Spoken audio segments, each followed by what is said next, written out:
بسم اللہ الرحمن الرحیم۔ 10 محرم الحرام کو امام حسین کی حفاظت کرنے والا شیر ابو الحارث کون تھا؟ امام حسین کے بچپن میں پالے گئے اس شیر کو کیوں آزاد کیا گیا تھا؟ یہ شیر آزاد ہونے کے بعد کہاں گیا اور پھر کربلا میں کس طرح پہنچا؟ اور ابو الحارث شیر نے یزیدی فوج کے ساتھ کیسا سلوک کیا؟ ان تمام سوالات کے جواب آپ کو اس ویڈیو میں بتاؤں گی۔ امام حسین علیہ السلام نے ایک چھوٹا سا شیر رکھا ہوا تھا جس کا نام ابو الحارث تھا۔ اس کو مولا سے بہت پیار تھا۔ چونکہ مولا حسین کا گھر مسجد کے ساتھ ہی تھا تو وہ شیر باہر بیٹھا رہتا تھا۔ وقت گزرتا گیا اور شیر جوان ہو گیا۔ کچھ صحابیوں کو اس کی اتنی تکلیف اور حسد ہوا کہ ابو الحارث کو وہاں سے نکالنے کا منصوبہ بنایا اور سوچا کہ اس شیر کو مدینے میں نہیں رہنے دیں گے۔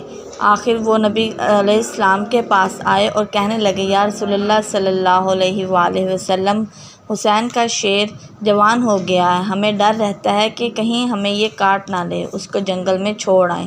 نبی پاک صلی اللہ علیہ وسلم نے فرمایا کہ کل کو حسین کے پاس آئے اور پیار کیا، پھر فرمایا، بیٹا حسین تمہارا شیر جوان ہو گیا ہے۔ امام حسین مسکرائے اور نانا جان کی گردن میں باہیں ڈال کر بولے، نانا جان، جیسے جیسے یہ بڑا ہوتا جا رہا ہے مجھ سے محبت زیادہ کرتا ہے اور میرے بغیر نہیں رہتا۔ نبی پاک صلی اللہ علیہ وسلم نے فرمایا، حسین بیٹا، آپ کے نانا کے صحابی ڈرتے ہیں اس سے، وہ نماز کے لیے آتے ہیں اور ان کو ڈر ہے کہ یہ شیر ان کو کاٹ نہ لے، بیٹا اسے آزاد نہ کر دیں۔ یہ کہنا تھا کہ بڑے بڑے آنسو امام حسین علیہ السلام کے رخسار پر آئے، مگر مسکرا کر فرمایا، نانا جان آج کا دن نکال لیں، کل ابو الحارث آپ کو نظر نہیں آئے گا۔ نبی پاک صلی اللہ علیہ وسلم نے فرمایا، بیٹا آج کے دن کیا کرو گے؟ امام روئے اور فرمایا، نانا جان دیکھیں باہر شام ہو گئی ہے اور یہ وقت کسی کو گھر سے باہر نکالنے کا نہیں ہے۔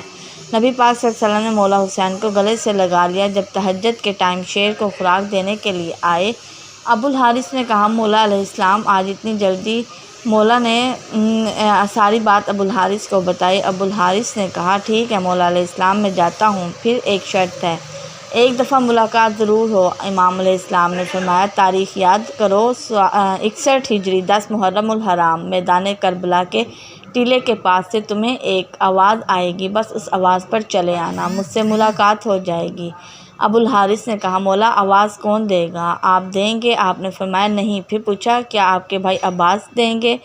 تو آپ نے فرمایا نہیں۔ پھر پوچھا، امام کون دے گا؟ تو آپ علیہ السلام روئے اور فرمایا، میرے 4 سالہ کی بیٹی سکینہ سلام علیہ السلام تمہیں آواز دے گی یا تمہاری اماں فضا علیہ السلام آواز دے گی۔ آج پھر کربلا میں وہ مقام موجود ہے جہاں کھڑے ہو کر فضا بی بی علیہ السلام نے ابو الحارث شیر کو آواز دی تھی۔ وہ روز عاشوراء کے بس بی بی نے آواز دی کہ ابو الحارث جلدی آؤ، میرے بابا کی لاش پر گھوڑے بھاگ رہے ہیں۔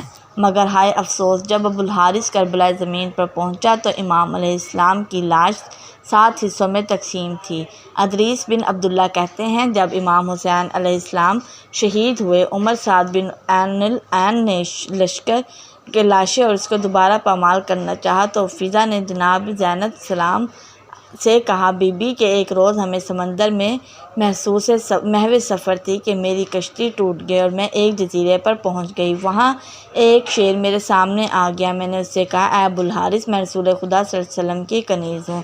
جب اس نے یہ سنا تو گھراتے ہوئے آگے بڑھ گیا اور راستے کی طرف میری رہنمائی کی۔ آپ مجھے اجازت دیں کہ میں اسے آواز دوں، بلاؤں اور میں اسے بتاؤں کہ یہ لوگ فرزند رسول اللہ صلی اللہ علیہ وسلم کے ساتھ کیا کرنے والے ہیں۔ بی بی فضا اس شیر کو آواز دیتی ہیں کہ اس کے پاس گئیں اور کہا، ابو الحارث۔ شیر نے اپنا سر اٹھایا، کیا تمہیں معلوم ہے یہ لوگ تمہارے امام کے ساتھ کیا کرنے والے ہیں؟ یہ ان کا لاشا دوبارہ پامال کرنا چاہتے ہیں۔ یہ سن کر شیر امام علیہ السلام کے لاشے پر آئے اور لاش اقدس بلند آواز سے گرانے لگا اور دونوں ہاتھوں سے جسم اقدس کو چھپایا۔ لشکر والے آئے تو شیر کو دیکھا۔ عمر سعد نے لشکر سے کہا، یہ فتنہ ہے، اس کو جوش نہ دلانا اور واپس لوٹ جاؤ۔ چنانچہ سب واپس لوٹ آئے۔ فضا علیہ السلام شیر کے آنے کی خبر جناب زینب رضی اللہ عنہا علیہ السلام اور اس طرح کی لاش پامال ہونے سے محفوظ رہی۔ واضح رہے، شیر ابو الحارث مولا علیہ السلام کا پالا ہوا شیر تھا جو کہ خاندانی اور اخوت کا وفادار تھا اور آج بھی مولا علیہ السلام سے ہے۔ جناب بی بی فضا علیہ السلام فاطمہ الزہرا کی وفادار کنیز تھیں، جنہوں نے حالت بی بی فاطمہ علیہ السلام کے بعد ان کے بچوں کا ساتھ نہیں چھوڑا، اور جناب بی بی زینب اور ام کلثوم سلام علیہ السلام کے ساتھ ساتھ رہیں، اور کربلا میں بھی امام حسین علیہ السلام نے ہمراہ رہیں اور ان کی بہن اور بیٹیوں کا سہارا بنیں، جنہیں بی بی فضا علیہ السلام کہا جاتا ہے۔ رسول خدا صلی اللہ علیہ وسلم نے اپنی ظاہری زندگی میں جناب بی بی فضا علیہ السلام کو 3 دعاؤں کی قبولیت کی سند بخشی تھی۔ واقعہ کربلا پیش آنے سے قبل وہ 2 دعائیں مانگ چکی تھیں، اور ان کی تیسری دعا جو انہوں نے واقعہ کربلا کے لیے سنبھال رکھی تھی، لاشیں امام حسین علیہ السلام کو ایک بار پامال کے بعد دوبارہ پامالی سے بچانے کے لیے ابوالحارث یعنی شیر فضا کو بلوانا چاہتی تھیں۔ سلام یا رسول اللہ، سلام یا رسول اللہ، سلام یا رسول اللہ، امام حسین علیہ السلام پر سلام۔ مزید ایسی ویڈیوز دیکھنے کے لیے میرے چینل کو سبسکرائب کریں، لائک کریں، شیئر کریں۔ شکریہ۔